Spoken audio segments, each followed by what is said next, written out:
Alrighty, so as we're looking at this wind-up toy here, we have this input where we're going to be winding this. And what I'm noticing with this is a bit different from the other wind-up toys in the fact that we have not only the rotational motion with the head, but also the rotational motion of these wheels as well. Now, whenever I put this on a table and we start to move it, I'm also noticing that this guy does go around in circles. And so this tells me that, you know, there's some sort of differential that's being used here with these wheels so that at times this one does not end up rotating, or this one doesn't end up rotating. And so what we're going to go ahead and do is we're going to disassemble this. So I've got the screws in here, and so we're going to go ahead and take those out. And so we've got these precision screwdrivers up in the front and the little Lowe's bucket, the mini Lowe's bucket. Make sure that once you're done with these that you do get those back with your group. If you end up leaving these out, you will be docked points. So be very, very careful making sure that you do end up getting these back. So we're going to go ahead and we're going to loosen this. And so now we're going to pop this out here. Perfect, we got that one. And then I'm going to go ahead and move down here, and I'm going to remove these two screws as well. Looks like these two screws are the last two screws on this. So these guys are in there pretty tight. Now I do have a flat head is what I'm using here. Might be in your benefit to find a Phillips head, but this usually does the job. Just make sure as you are loosening this, you do need to push down to make sure there's a good amount of friction into that head. And so now we can end up loosening that. If you are pushing on the top of these as well, this guy at the top actually rotates, so it makes it pretty easy where you can push down here and then you can rotate with your bottom fingers to loosen that. We want to be very, very careful not to lose these little screws. They're very easy to end up misplacing. So now what we've got here, there are these press fits, or kind of a bit of interference fits, and so there's also these little pins that end up fitting into slots. And so now as you can see, we just end up getting the head of this guy off of here. And so these little cylinders end up fitting into these slots there. So they're almost like dowel pins and keeping that in place with the fit.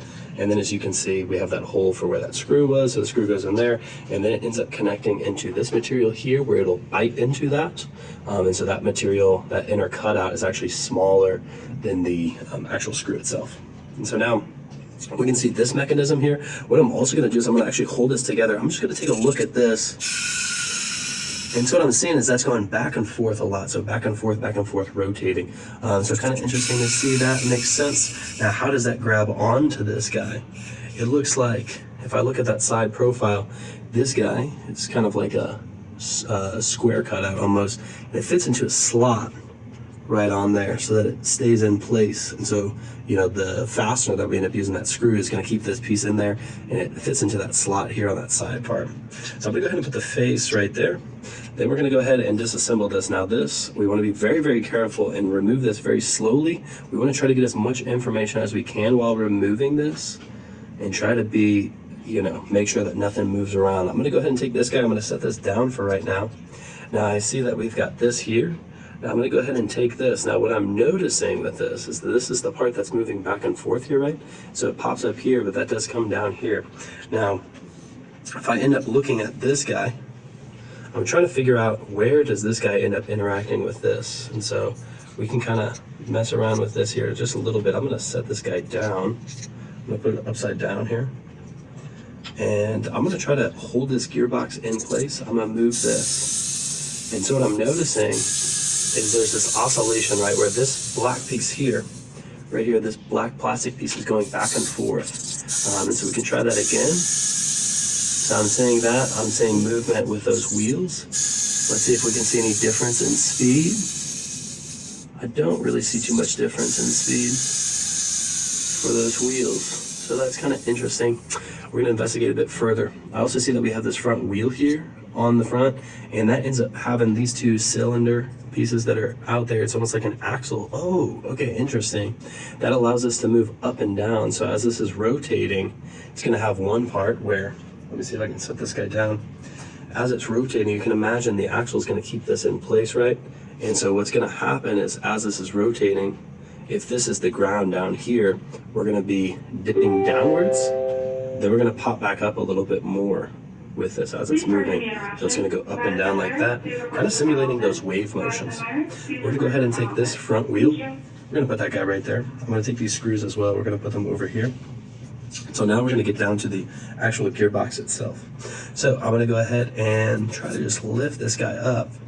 Now what I'm noticing is that that is not coming up there. So let's see. Now if I grab this piece, I'm just kind of looking at this to see how this fits in there. I'm noticing that this does end up going over that. It looks like a little cam down there, a little black plastic cam that's resting on. And so now I can see, okay, I see it. So that's rotating in there. Now if I bring this guy up, perfect. Now we've got the gearbox. Now if you look in here, this black plastic piece, I'm noticing that that's kind of an eccentric cam profile there. And so the eccentric cam profile is exactly like how this wheel is set up, where that axle, instead of it being located in the center of the circle, it's actually offset, where it's a little bit down towards one side more. And so as we're actually using this, I can end up rotating this, and as you can see, it kind of goes a little crazy, where it's not, the radius is changing as that's rotating, right? So that movement is what is actually causing this guy here to go back and forth. And so if I put that in here again, you can end up seeing that that's causing it to move forwards and backwards. So pretty cool. So that's what that gearbox is doing. We're rotating this, and then that rotation, it's storing up some energy, right, with some sort of spring in there, and then it's causing these gears to move. Since there's that cam on there, that's what's causing this then to move forward and backwards. And then that in turn, this guy ends up pushing on this guy to cause this to rotate back and forth as well. Okay, so we now have the gearbox there. We have that cam, the eccentric cam that's on there. Then we've also got the head, those 3 screws. We've got this guy that goes on top of the gearbox. And then we've got this wheel here that's going to be going into the front. So that's the front wheel. So these are all of our parts. What we would want to do now at this time is actually get these out, maybe look at them, get individual pictures of these. You know, you want to separate these so that you know how to take these apart, how to put them back together. What I'm also noticing, even with this top part of the boat, this guy pops out of here. We've got the actual top boat part. We've got this person's upper torso there. And so, you know, we've basically gone through this pretty thoroughly. We're going to now take apart the gearbox here. But if you did want to end up taking that apart, you could end up trying to get a flat head right in between there and then separate those points.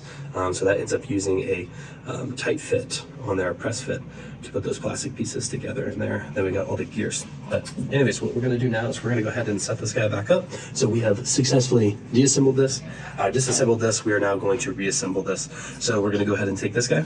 We're gonna put this right here.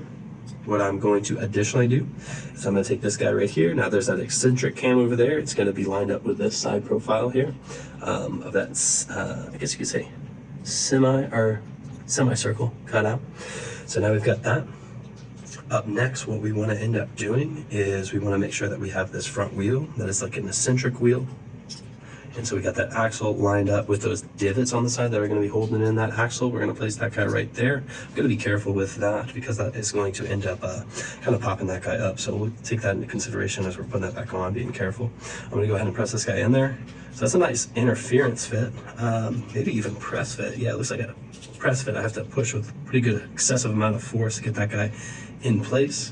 What I'm now going to do is I'm going to go ahead and place this guy in here. Now, as I was looking at this, it seemed like it was set up where this guy was actually like this, is what I thought at first. So we'll test it out, but I am not entirely sure. I could look back on this video to end up seeing if it's like this or if it's oriented like this. I'm not entirely sure, so I'm gonna have to check that, but my first instinct kind of tells me that it was like that, because I remember being kind of thrown off as I was taking this apart. I thought it would have been over on this side.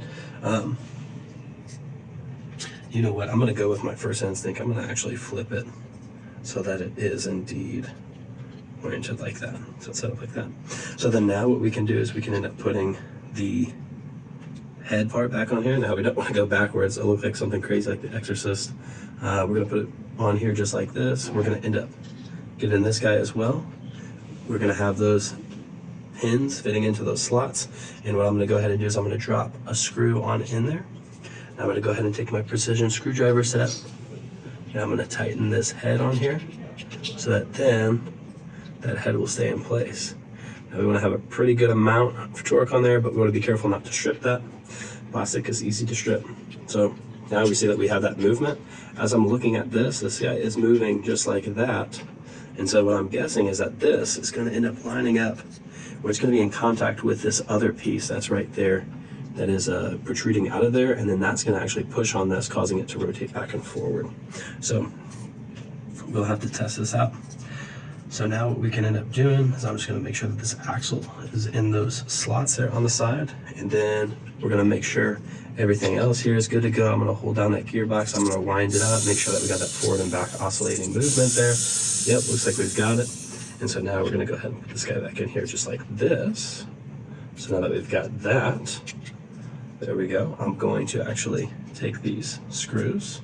And actually, before we do this, I'm just going to hold it in place. And I'm going to test it out. Nice. So I'm seeing it's going back and forth, continuously rotating left and right. So now it looks like everything's good. I'm going to drop these 2 screws in here. And then we're going to tighten this guy up. Remember, make sure that you are not providing excess amount of torque, because you will end up stripping those little cutouts in there. So we're going to go ahead and tighten this guy. Very nice. Let's say right about there. Seems about good. Making sure that those are secured, just not super overly secured. And then now we're going to go ahead and use this guy. So we'll start rotating this a bit. Nice. Very, very good. Remember, we want to push down into the toy, or into that head, while you're also rotating. That's going to help you get a stronger, more secure bite into that screw. And so now what we can do is, let's just do the final check before we put it back in its wrapping there. So we're going to go ahead and wind this guy up, and let's see if this little character can end up floating away on the ocean. Nice. You see there's a rotation again too. They're very, very good. Looks like we got it. So we're going to go ahead and take this guy, put him back in his little wrapping. And that is the disassembly. So it's a reassembly of this little character. Catch y'all later. Bye-bye.